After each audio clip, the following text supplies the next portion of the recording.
Operation सिंदूर दरम्यान ज्या महिला पायलटला पाकिस्ताननं पकडल्याचा दावा केला होता त्या विंग कमांडर शिवांगी सिंग पुन्हा समोर आल्यात। राष्ट्रपती द्रौपदी मुर्मू यांच्यासोबत त्या दिसल्या। राष्ट्रपतींनी अंबाला एअरबेसला भेट देत राफेलमधून उड्डाण केलं। याच वेळी कॅमेऱ्यात कैद झालेल्या शिवांगी सिंग यांच्या उपस्थितीनं पाकिस्तानचा दावा थेट खोटा ठरलाय। राफेल उडवणाऱ्या भारतातील पहिल्या आणि एकमेव महिला पायलट असलेल्या शिवांगी सिंग 2017 मध्ये हवाई दलात दाखल झाल्या। राष्ट्रपती मुर्मू यांनी 30 मिनिटांचं राफेल उड्डाण पूर्ण करत इतिहासातील 2 लढाऊ विमानात उड्डाण करणाऱ्या पहिला भारतीय राष्ट्रपती होण्याचा मानही मिळवला। बिहारमध्ये आज एक अनपेक्षित घटना घडली। ब्रजभूषण शरण सिंग यांचं हेलिकॉप्टर खराब हवामानामुळे थेट एका शेतात उतरवावं लागलं। संदेश विधानसभेत सभा पूर्ण करून ते दिनारकडे जात होते तेव्हाच अचानक हवामानात बदल झाला आणि पायलटनं सतर्कता दाखवत हेलिकॉप्टरचं सुरक्षित लँडिंग केलं। या घटनेनंतर ब्रजभूषण सिंग पूर्णपणे सुरक्षित असल्याची माहिती आहे। ही माहिती त्यांनी स्वतः फेसबुकवरून शेअर केली आहे। तसंच घाबरण्यासारखं काही कारण नसल्याचंही त्यांनी सांगितलंय। हेलिकॉप्टर उड्डाणासाठी योग्य नसल्यानं त्यांनी पुढील प्रवास रस्त्यानं करत ते पाटण्याकडे रवाना झाले। केंद्रीय गृहमंत्री अमित शहा यांच्या घुसखोर वक्तव्यावरून काँग्रेसनं आज जोरदार हल्लाबोल केला। नागरिकत्व ठरवणं हे निवडणूक आयोगाचं काम आहे का असा थेट सवाल काँग्रेसनं अमित शहांना केला। बिहारमध्ये सुरू असलेल्या मतदार यादीच्या विशेष गहन पुनर्निरीक्षणात किती घुसखोर सापडलेत याचीही त्यांनी चौकशी केली आहे। शहा सतत घुसखोरांना देशाबाहेर हाकलण्याची भाषा करत असतात काँग्रेसने निवडणूक आयोगाची भूमिका आणि भाजपच्या धोरणांवर प्रश्नही उपस्थित केलेत। त्यामुळे देशात राजकीय आरोप प्रत्यारोपांचा ताप पुन्हा एकदा वाढताना दिसतोय। गाझीपूरमध्ये समाजवादी पक्षाचे अध्यक्ष अखिलेश यादव यांनी माजी आमदार रामकरण यादव यांच्या पुतळ्याला पुष्पहार अर्पण करून आदरांजली वाहिली आहे। स्थानिक ज्येष्ठ नेत्यांच्या योगदानाचं स्मरण करत अखिलेश यादव यांनी पक्षातील निष्ठावंत नेत्यांबद्दलचा आदर अधोरेखित केला। या कार्यक्रमाला एसपीचे वरिष्ठ नेते आणि मोठ्या संख्येनं कार्यकर्तेही उपस्थित होते। दौऱ्यादरम्यान अखिलेश यादव यांनी स्थानिक कार्यकर्त्यांशी संवाद साधत आगामी निवडणुकांच्या तयारीचा आढावा देखील घेतला। आंध्र प्रदेशात चक्रीवादळानंतर मोठ्या प्रमाणावर झालेल्या शेत नुकसानीची आज उपमुख्यमंत्री पवन कल्याण यांनी कृष्णा जिल्ह्यात प्रत्यक्ष पाहणी केली। वादळी पावसामुळे काढणीला आलेली पिकं पूर्णपणे उद्ध्वस्त झाली असून उपमुख्यमंत्री शेतांच्या बांधावर जाऊन त्यांनी शेतकऱ्यांशी संवाद साधला आणि नुकसानीचा तपशील जाणून घेतला। पंचनामे तातडीने आणि पारदर्शक पद्धतीने पूर्ण करण्याचे त्यांनी अधिकाऱ्यांना निर्देशही दिलेत। शेतकऱ्यांना लवकरात लवकर योग्य भरपाई मिळेल असं आश्वासन देखील पवन कल्याण यांनी दिलं। त्यांच्या पाहणीमुळे बाधित शेतकऱ्यांमध्ये सरकारी मदतीबाबत नवीन आशा निर्माण झाली आहे। उत्तर प्रदेश आता समर्थ उत्तर प्रदेश विकसित उत्तर प्रदेश 20247 या महत्वाकांक्षी संकल्पाकडे वेगानं वाटचाल करते। मुख्यमंत्री योगी आदित्यनाथ यांच्या नेतृत्वाखाली सुरू झालेल्या या उपक्रमाला जनतेकडून उत्स्फूर्त प्रतिसाद मिळतोय। राज्य सरकारच्या पोर्टलवर आतापर्यंत तब्बल 60 लाखांहून अधिक सूचना प्राप्त झाल्या असून त्यातील 75% प्रतिसाद ग्रामीण भागातून आलाय। यूपीच्या विकास यात्रेत सर्वसामान्यांचा सक्रिय सहभाग दिसत असून राज्याला आत्मनिर्भर आणि पूर्ण विकसित करण्याच्या उद्दिष्टाला जनतेचा दृढ पाठिंबा मिळतोय। गुजरात सरकारकडून गरिबांसाठी घरकुल बांधणीला मोठा हातभार मिळणार आहे। पंडित दीनदयाळ उपाध्याय आवास योजनेअंतर्गत एससीबीसी ईडब्ल्यूएस आणि भटक्या विमुक्त जमातींना घर बांधण्यासाठी 1,70 लाख रुपयांची डीबीटी मार्फत मदत दिली जाते। यासोबतच 2025-26च्या अर्थसंकल्पात पंतप्रधान आवास योजना ग्रामीण भागातील 1,000 कोटींपेक्षा अधिक निधीची तरतूद करण्यात आली आहे। या मोठ्या आर्थिक सहाय्यामुळे हजारो गरीब कुटुंबांचं पक्क्या घरांचं स्वप्न साकार होण्याचा मार्ग मोकळा झालाय। राज्य सरकारच्या निवास कल्याणाच्या धोरणाला नवी गतीही मिळाली आहे। बिहारमधील तारापूर इथल्या सभेत केंद्रीय गृहमंत्री अमित शहा यांनी बिहारसाठी केलेल्या विकास कामांचा आणि कल्याणकारी योजनांचा तपशील दिला। केंद्र सरकारने बेरोनी खत कारखान्याच्या पुनरुज्जीवनासाठी 9,500 कोटी खर्च केलेत। तसंच मुंगेर भागातील पायाभूत सुविधांसाठी 900 कोटी दिले असून इथले प्रसिद्ध करतनी तांदळाला जीआय टॅग मिळवून दिलाय। बिहारमधील 8.52 कोटी गरीब लोकांना मोफत रेशनही देण्यात आलंय। तर 87 लाख शेतकऱ्यांच्या खात्यात दरवर्षी 6,000 जमा झाल्याची माहिती अमित शहा यांनी दिली। उत्तर प्रदेशचे मुख्यमंत्री योगी आदित्यनाथ यांनी लखनौमधील छत्रपती शिवाजी महाराज संग्रहालयाच्या विकासाच्या कामाचा आढावा घेतला। राज्यातील महत्वाकांक्षी प्रकल्प असलेल्या नौदल संग्रहालय आणि नेव्ही शौर्य वाटिका यांच्या डिझाईन आणि नियोजनावर देखील सखोल चर्चा केली। ऐतिहासिक आणि सांस्कृतिक महत्त्वाच्या या प्रकल्पांना गती देण्यासाठी मुख्यमंत्र्यांनी आवश्यक निर्देशनही दिले। यावेळी काशी इथल्या जगप्रसिद्ध देव दीपावली उत्सवाच्या तयारीचाही त्यांनी आढावा घेतलाय। या उत्सवासाठी आवश्यक असलेल्या सगळ्या व्यवस्था, सुरक्षा आणि सजावट वेळेत पूर्ण करण्यावर भर देण्यात आलाय। आंध्र प्रदेशचे मुख्यमंत्री चंद्राबाबू नायडू यांनी कौशल्य विकास उपक्रमांबाबत एक महत्त्वपूर्ण आढावा बैठक घेतली। यावेळी राज्यातील युवा वर्गाला रोजगार आणि प्रशिक्षण संधी उपलब्ध करून देण्यासाठी त्यांनी मोठी घोषणा केली आहे। नैपुण्य नावाचं आर्टिफिशियल इंटेलिजन्स आधारित जॉब आणि प्रशिक्षण पोर्टल त्वरित सुरू करण्याचे निर्देश त्यांनी दिलेत। हे पोर्टल तरुणांना त्यांच्या कौशल्यानुसार नोकरी आणि प्रशिक्षणाचे पर्याय सुचवणार आहे। युवा रोजगाराला गती देण्यासाठी प्रत्येक विधानसभा मतदारसंघात दरमहा नोकरी मेळावे आयोजित करण्याचे आदेश देखील मुख्यमंत्र्यांनी दिले आहेत।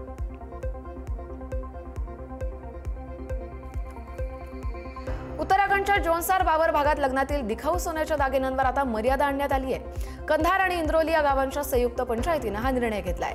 लग्न समारंभात महिला किती सोनं परिधान करणार यावर कडक नियम राहणार आहेत। दागिन्यांच्या स्पर्धेमुळे गरीब कुटुंबांवर अनावश्यक ताण येऊन ते कर्जबाजारी होण्याची वेळ येत असल्यानं हा निर्णय घेतला गेलाय।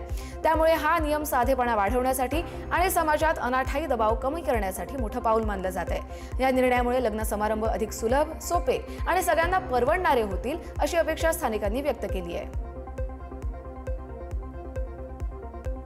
सगळे बिहारी उपचारासाठी दिल्लीतील एम्स रुग्णालयात का जातात? बिहारमध्ये रुग्णालय नाहीये का? काँग्रेसचे खासदार राहुल गांधी यांनी बिहारमधील शेखपुरा इथल्या एका निवडणूक रॅली दरम्यान असा प्रश्न उपस्थित करत राज्याच्या आरोग्य व्यवस्थेवर बोट ठेवलंय। बिहारच्या लोकांना चांगल्या आरोग्य सुविधांसाठी दिल्ली किंवा इतर राज्यांमध्ये स्थलांतर करावं लागतं। राज्यात दर्जेदार उपचार का मिळत नाहीत? राज्यातील आरोग्य सुविधा बिकट अवस्थेत असल्याची टीका देखील यावेळी राहुल गांधी यांनी केली। सर्वोच्च न्यायालयानं एक महत्त्वाचा निर्णय दिलाय। अपघातावेळी वाहनानं रूट बदलला किंवा परवाना अटींचं उल्लंघन झालं तरीही विमा कंपनीला भरपाई नाकारता येणार नाही असं कोर्टानं म्हटलंय। न्यायमूर्ती संजय करोल आणि प्रशांत कुमार मिश्रा यांच्या खंडपीठानं हे स्पष्ट केलंय। विमा पॉलिसीचा मूळ उद्देश अपघातग्रस्तांना संरक्षण देणं आहे। परवान्याचं उल्लंघन झालं म्हणून निरपराध पीडितांना भरपाई नाकारणं हे अन्यायकारक आहे असं न्यायालयानं म्हटलंय। या निर्णयामुळे अपघातग्रस्त आणि त्यांच्या कुटुंबियांना मोठा दिलासाही मिळणार आहे। उत्तर प्रदेशच्या लखनौ शहरात वाहनांच्या शोरूमला भीषण आग लागल्याची घटना घडली। आगीची तीव्रता इतकी होती की काही वेळातच धुराचे लोट दूरवर पाहायला मिळाले। शोरूम मधील गाड्या आणि इतर साहित्य असल्यामुळे आगीनं लगेच रौद्र रूप धारण केलं। घटनेची माहिती मिळताच अग्निशमन दलाच्या गाड्या तातडीनं घटनास्थळी पोहोचल्या आणि त्यांनी आग विझवण्याचा प्रयत्न सुरू केले। मात्र आग नेमकी कशामुळे लागली याचं कारण अद्याप अस्पष्ट आहे। अग्निशमन दलाला आगीवर नियंत्रण मिळवण्यात मात्र यश आलंय।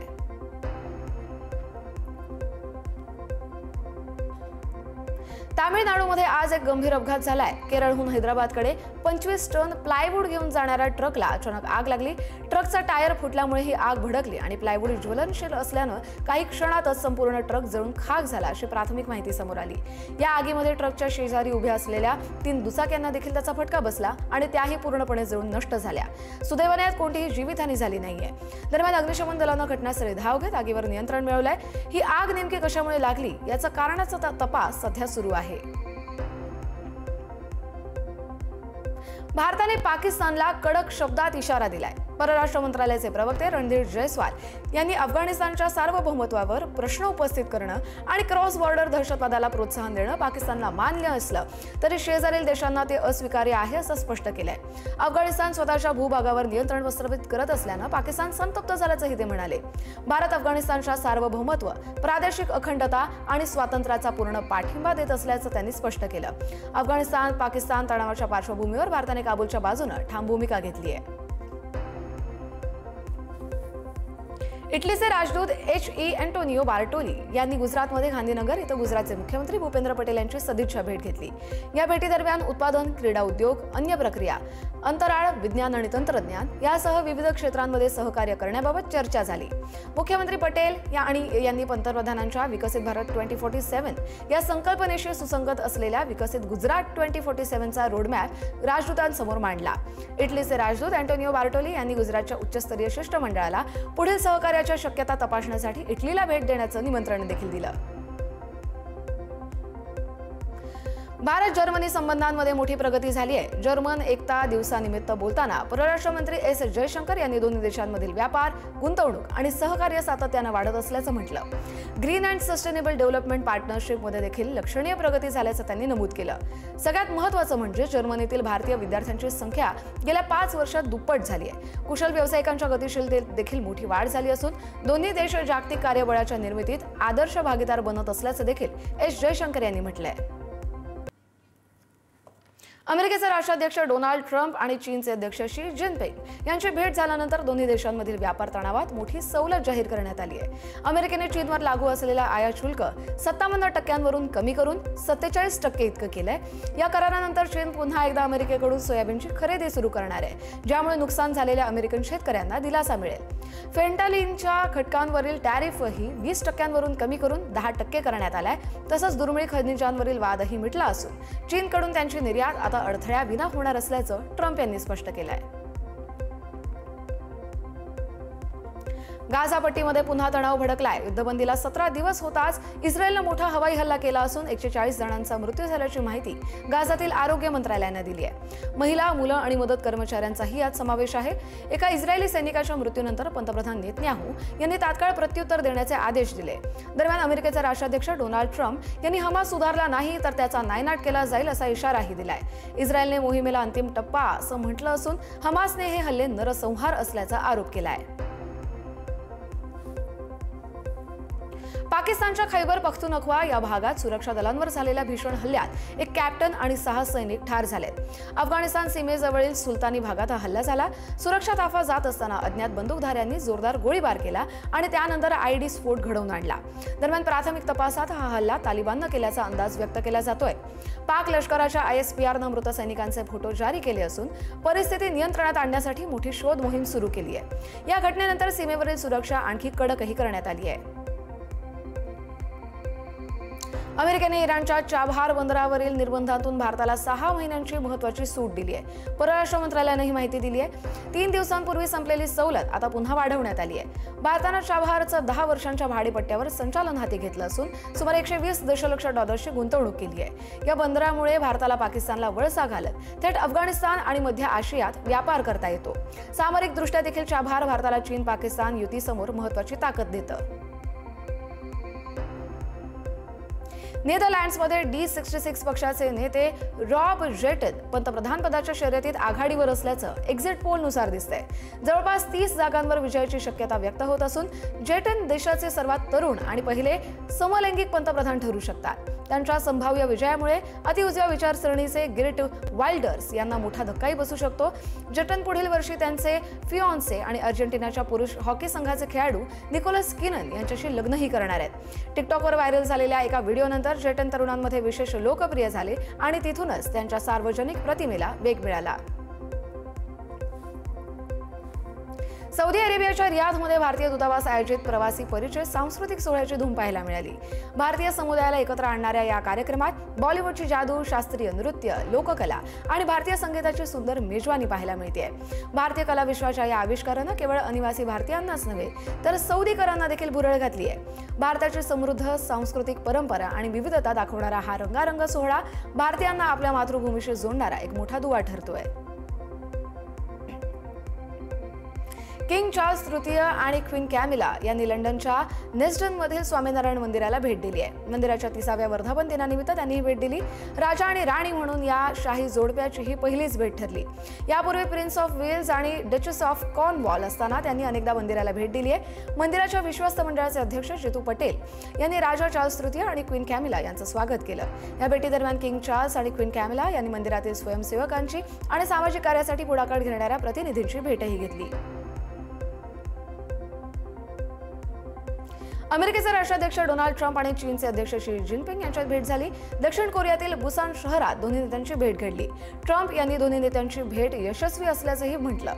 दोन्ही नेत्यांमध्ये व्यापार करारावर चर्चा झाल्याची शक्यता। ट्रम्प यांच्या दुसऱ्या कार्यकाळातील ही पहिलीच भेट असून 6 वर्षांनंतर दोन्ही नेत्यांमध्ये पहिल्यांदा भेट झाली।